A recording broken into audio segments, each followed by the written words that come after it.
तो जैसा कि हमने लास्ट एपिसोड में देखा, रूडो इस नई दुनिया में इंजन से मिलता है और उससे अपनी सारी पावर्स के बारे में पता चलता है। तो हमें एक आदमी दिखाया जाता है। भाई इंजन बड़े दिन बाद दिया थी, क्या कहा? नेचुरल टैलेंट है लड़का, ठीक है मैं उसे ट्रेन करने के लिए तैयार हूँ। ये यहाँ का हॉस्पिटल है जो कुछ ऐसे से ऐसा बन चुका है। रूडो इंजन को कॉल पे कहते हुए सुनता है, अरे मैंने तो उसे क्लीनर्स में ज्वाइन भी कर लिया। रूडो कहता है, झूठे साले, मैंने तो अभी कुछ कहा ही नहीं। मुझे अभी तो ऊपर वाली दुनिया में जाना है, मुझे अभी तो ऊपर जाना है। तभी वो बुड्ढी डॉक्टर बावली हो जाती है और रूडो से कहती है, मेरे बच्चे चुप हो जाओ वरना मैं तुम्हारे पिछवाड़े में सुई घुसा दूंगी।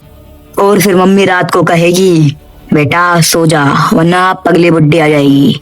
और भाई रूडो ये सुनकर डर जाता है। अबे यार, क्या ये सारे लोग ही पागल पैदा हुए थे? अबे बुड्ढा कौन है? और डॉक्टर कहती है, बच्चे मैं बुड्ढा नहीं बुड्ढी हूँ, और वो तो इस भले आदमी ने सही समय पे वो जहरीले हवा से तुम्हें यहाँ ले आया। तुम्हें तो इस पीले बाल वालों का एहसान मानना चाहिए। अबे बुड्ढे चुप हो जा, तेरे ऊपर के बाल तो बचे नहीं और बाकी सारे बाल बुरा दूंगा। इसका ट्रीटमेंट हो गया है, पैसे दो और निकल जाओ यहाँ से। रूडो कहता है, पैसे देने के लिए शुक्रिया, लेकिन बस मुझे ऊपर की दुनिया तक जाने का रास्ता जानना है। इंजन कहता है, लगता है तुम समझ गए होगे कि यहाँ के लोग इस पर के साथ क्या कर सकते हैं। ये ऐसी जगह है जहाँ जीना भी बहुत मुश्किल है। चुपचाप मेरे पीछे आओ। रूडो खाने पर टूट पड़ता है। इंजन कहता है, अरे बाप रे, तुम तो जन्म के भूखे लग रहे हो। वैसे भी उस उंगली को खाने के बाद तुमने इतनी उल्टियाँ की है कि तुम्हारा भूखा होना तो बनता है।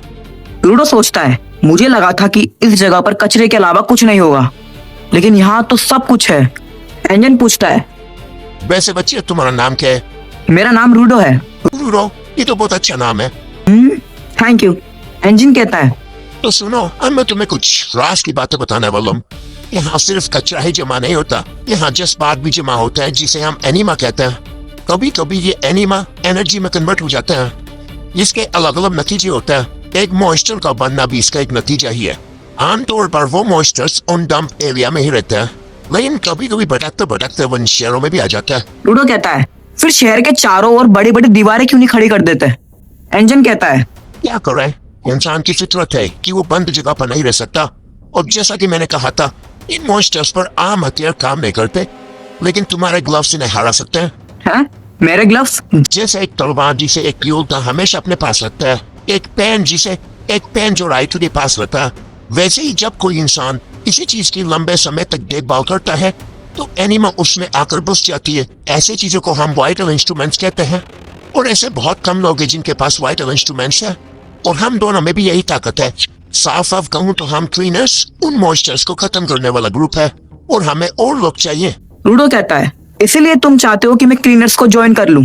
मतलब अगर मैं तुम्हारा ग्रुप ज्वाइन कर लेता हूँ तो क्या तुम मुझे ऊपर जाने का रास्ता बताओगे? इंजन कहता है, लेकिन भाई मैंने तो कभी कहा ही नहीं कि मुझे ऊपर जाने का रास्ता पता भी है। वह लेकिन शायद हमारे बॉस को पता हो सकता है। वैसे मुझे बताओ, ये ग्लव्स तुम्हें दिए किसने? और भाई रूडो बहुत इमोशनल हो जाता है और इंजन वहां से जाने लगता है। बेटे पैसे और ऐश कर। रूडो पूछता है, ये कहाँ से आए?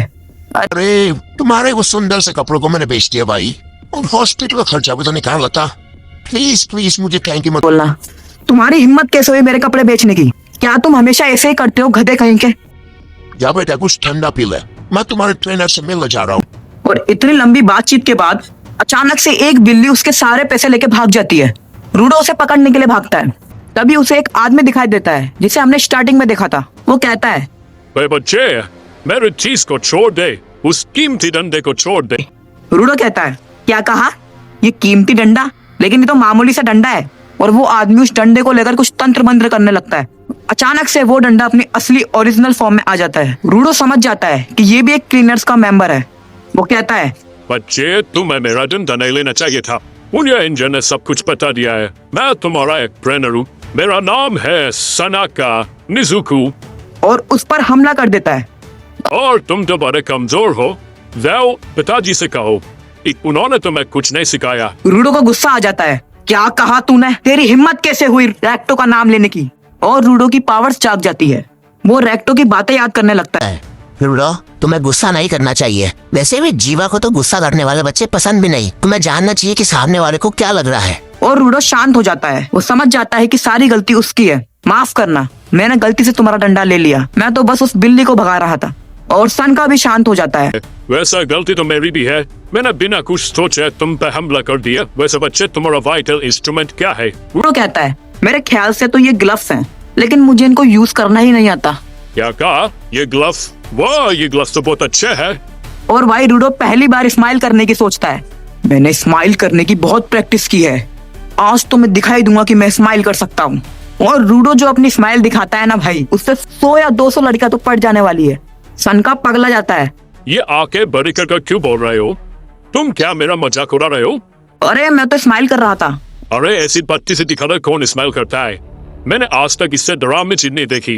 रूडो सोचता है क्या मेरी आंखें ज्यादा खुली थी, क्या मुझे अपना मुंह बंद करके स्माइल करना चाहिए? ऐसा है तो। और उसके बाद रूडो क्यूट से भी क्यूट स्माइल करता है। अबे तू थोड़ा पागल है क्या? तुझे तो बस अपने गंदे से पिता एक कातिल के पास जाना है। रूडो को रेक्टो की बात याद आ जाती है इस गंदी सी दुनिया को बदल दो। और इस बार उसका गुस्सा उससे कंट्रोल नहीं होता। तुमने सही कहा, ये दुनिया बहुत गंदी है। रूडो के अंदर से वापस से वही रेड ऑरा निकलने लगता है और वो अपने बगल में पड़े डंडे को अपना वाइटल इंस्ट्रूमेंट बना लेता है। वाओ, ये तो किसी भी चीज को अपना वाइटल इंस्ट्रूमेंट बना सकता है। इसलिए नेचुरल पावर है इसके अंदर। फाइट चालू हो जाती है। सन का रूडो पर बहुत भारी पड़ रहा था बच्चे तुम तो बहुत धीरे हो यार। और वो रूडो को हरा देता है। तभी रूडो एक अजीब प्रकार का यंत्र निकालता है। ये क्या है? अब तो टट्टी है। क्या तुम टट्टी के डंडे का इस्तेमाल करने वाले हो? रूडो सोचता है पक्का ही ये मुझे उल्लू बना रहा है और वो उस पर हमला कर देता है। ए बच्चे, ये तुम क्या कर रहे हो? इसे मुझसे दूर रखो। और भाई रूडो क्या ही अपनी पोटी पावर दिखाता है और उसे दौड़ा दौड़ा कर मारता है। ये भाग क्यों गया लेकिन? और रूडो इतनी मेहनत के बाद आखिरकार उसे उस टट्टी के डंडे से गंदा कर ही देता है। आखिर में इस लेजेंडरी फाइट के बाद इंजन आ ही जाता है और भाई लोग कैसे चल रही है ट्रेनिंग? और वो इन दोनों का हाल देखकर पागलों की तरह हंसने लगता है। यकीन नहीं होता मैं इसलिए पोटी से हरा दिया। मजा आ गया यार। पोटी से हार गया मैं। रूडो सोचता है क्या सच में मैं एक पोटी के डंडे से लड़ रहा था, वो भी इतने कॉन्फिडेंट के साथ?